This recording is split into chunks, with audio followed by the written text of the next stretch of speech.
حضرت عمر جن کو تخت حکومت پہ بیٹھتے تھے اور ان کا تخت کو سونے زبرجد کا نہیں تھا، مسجد نبوی کی چٹائی تھی، اور سارا دن وہاں بیٹھ کے لوگوں کی باتیں سنتے، اور جب رات کے اندھیرے گہرے ہوتے عمر بھیس بدل کے مدینے کی گلیوں کا گشت کرتے۔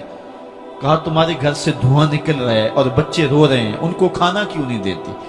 کہنے لگی عمر کی جان کو رو رہی۔ عمر کے پاؤں تلے سے زمین نکل گئی۔ کہا کیا ہوا؟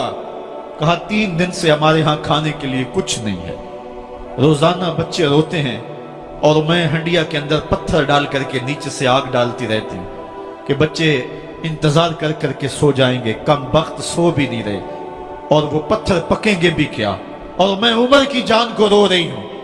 حضرت عمر کا کلیجہ دہلنے لگا، فوراً پلٹے، واپس بیت المال میں آئے، گھی کا ایک کنستر لیا، آٹے کی بوری لی، مرچ مسالہ جات بہت کچھ اٹھایا، اپنے کندھے پہ رکھا، بوری اپنی کمر پہ لا دی۔ عمر بیت المال سے نکلے تو آپ کے خادم اسلم نے دیکھ لیا، آگے بڑھا، کہا میرے آقا میں اٹھاتا ہوں۔ عمر کی آنکھوں میں آنسو ہے۔ کہا اسلم قیامت کے دن میرا بوجھ اٹھا لو گے؟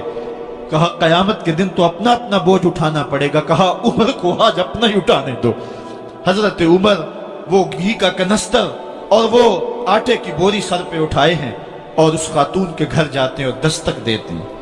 وہ جب دیکھتی ہے اس کی جان میں جان آ جاتی ہے۔ کہا جلدی جلدی آٹا گوندو، اور عمر سبزی کاٹنے لگ جاتے ہیں۔ حضرت عمر رضی اللہ تعالی عنہ سبزی تیار کر دیتے، ادھر آٹا گند جاتا ہے، اور پھر اوپر چولہا رکھا جاتا ہے، چولہے کے اندر آگ رکھی جاتی ہے، وہ کھانا پکانے لگتی ہے، آگ بجھتی ہے۔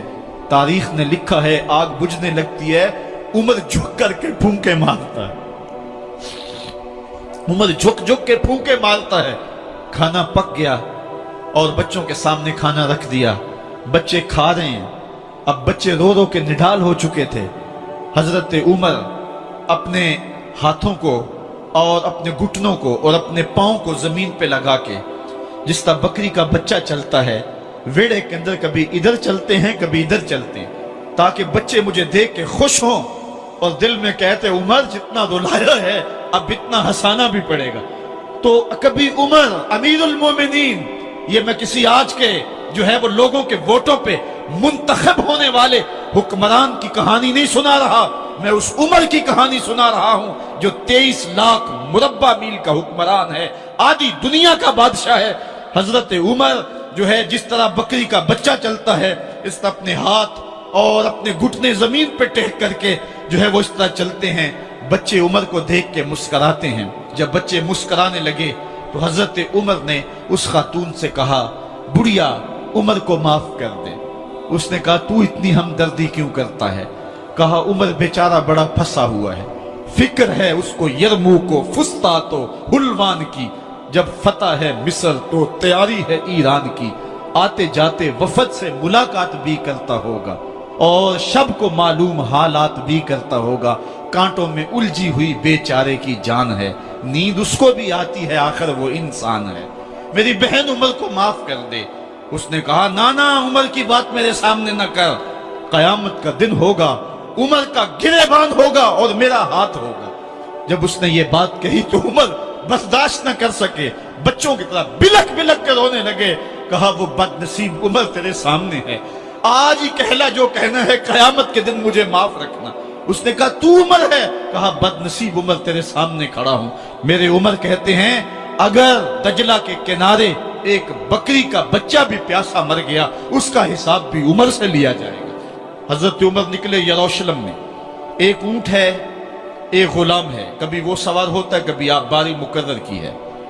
جب قریب پہنچے یروشلم کے تو عمر کی باری نکیل پکڑنے کی اور غلام کی باری اوپر سوار ہونے کی آ گئی۔ غلام نے کہا آقا میں مرضی سے اپنی باری چھوڑتا ہوں، آپ آ جائیں، دشمنوں کے مفتوحہ علاقے میں آ رہے ہیں، تازہ تازہ علاقہ فتح ہوا ہے، اسلام کی شان و شوکت ظاہر ہو۔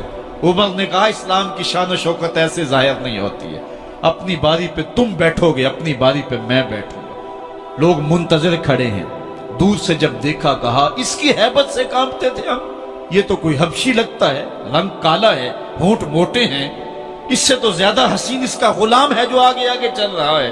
حضرت ابو عبیدہ نے کہا دھوکہ کھا رہے ہو، ہمارا آقا وہ نہیں ہے جو اونٹنی کے اوپر سوار ہے، ہمارا آقا وہ ہے جو لگام تھامے آگے آگے چل رہا ہے۔ حضرت عمر رضی اللہ تعالیٰ عنہ کو آگے بڑھ کے جابیہ کے مقام پہ حضرت ابو عبیدہ بن جراح نے استقبال کیا، تو حضرت عمر آگے بڑھے اور انہوں نے آگے بڑھ کر کے حضرت ابو عبیدہ کے دونوں کندھوں پہ ہاتھ رکھا، اور سنو حضرت عمر نے کیا کہا لا الہ الا اللہ انا کنا اذل قوم فاعزنا اللہ بالاسلام، کہا کہ لا الہ الا اللہ، اے ابو عبیدہ بن جراح، ہم ایک ذلیل قوم تھے اور اللہ نے ہمیں اسلام کی وجہ سے عزت عطا کی ہے، اور میں تمہیں ایک تاریخ ساز بات کہنے لگا ہوں، اور وہ یہ ہے کہ جب تک ہم اس عزت والے اسلام کے دامن کو تھامے رہیں گے ہماری عزت قائم رہے گی، اور جب اسلام کے علاوہ کسی اور جگہ سے عزت ڈھونڈیں گے تو رسوا کر کے رکھ دیے جائیں گے۔ یہ ہے وہ خلاصہ جو حضرت عمر نے امتوں کے عروج و زوال کا بیان کیا ہے۔ اس امت کو جو خیرات ملی ہے تخت و تاج کی، وہ پینٹاگون سے نہیں ملی، وہ واشنگٹن سے نہیں ملی، وہ وائٹ ہاؤس سے نہیں ملی، وہ محمد عربی کے جوڑوں کا صدقہ ملی ہے۔ اس لیے جب ہم نے اسلام سے انحراف کیا، پاکستان حاصل کیا گیا تھا۔ پاکستان کا مطلب کیا؟ لا الہ الا اللہ۔ ہم نے اس نعرے کو چھوڑ دیا ہوا ہے، ہم نے انحراف کر دیا ہے۔ آج ہماری نظریں مغرب کی طرف لگی ہے کہ تخت و تاج اس سے نصیب ہوتے ہیں، اور دنیا کے اوپر ہم رسوا ہو کے رہ گئے۔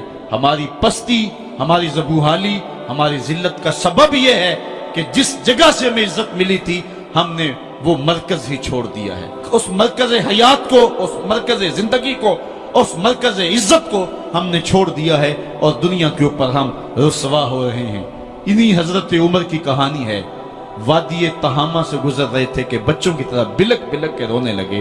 کہا عمر جوان آدمی ہو اور بچوں کی طرح بلک کے رو رہے ہو؟ کہا تم نہیں جانتے، مجھے بچپن کی کہانی یاد آ گئی۔